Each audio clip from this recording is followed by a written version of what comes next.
1915. Le front à l'est de la France est stabilisé. Le conflit s'enlise, la guerre va durer. À l'arrière, la vie reprend son cours et Pierre de Nolhac décide de rouvrir les portes du musée. Mais l'absence de nombreux agents, envoyés sur le front, ne permet pas l'accès à toutes les salles. Dans le parc, plaisir et distraction reprennent sur le Grand Canal.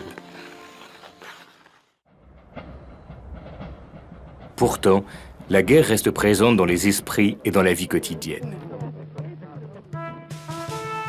Les remises de décoration se multiplient sur la place d'Armes. Le 27 novembre 1915, on distingue la jeune Émilienne Moreau, âgée de 17 ans, de la Croix de guerre. Ses actes d'héroïsme face à l'ennemi sont cités en exemple. Soldats en permission et réfugiés des régions occupées viennent en nombre visiter le château. Lettre adressée à Pierre de Nolhac par un officier de la place de Paris. Monsieur, la caserne de Reuilly a été désignée officiellement pour recevoir les permissionnaires originaires des pays envahis, qui, sans famille, viennent chercher à Paris quelques distractions bien méritées. Nous vous serions infiniment reconnaissants que nos soldats trouvent au palais toutes portes ouvertes, du moins celles qui doivent leur révéler les souvenirs qui nous sont chers. Des concerts sont offerts pour les blessés revenus du front. Les merveilles de Versailles leur apportent soutien et réconfort.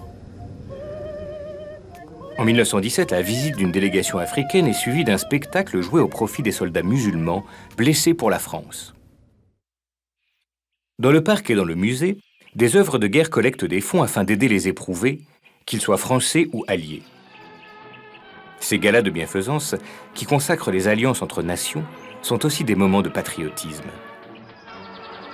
À la belle saison, les fêtes rassemblent jusqu'à 50 000 personnes et proposent jeux d'eau, scènes de théâtre évoquant le grand siècle et concerts de musique militaire.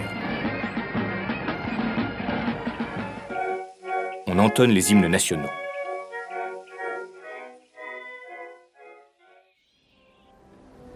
Mais la fête ne peut totalement faire oublier les difficiles conditions d'existence, d'autant que les hivers sont particulièrement rudes. En février 1917, les bassins du parc sont recouverts par 30 cm de glace.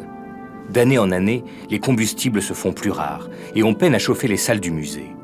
La température y descend jusqu'à 5 degrés, les œuvres d'art s'abîment.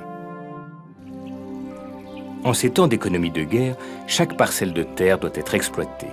Le service des jardins est renforcé par des militaires réformés ou infirmes. Des femmes apparaissent aussi dans les effectifs.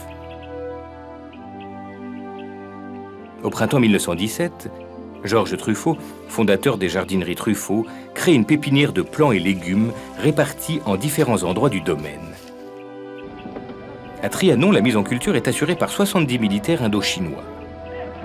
Les légumes qui agrémenteront l'ordinaire des poilus sont emballés dans l'orangerie, puis expédiés vers le front.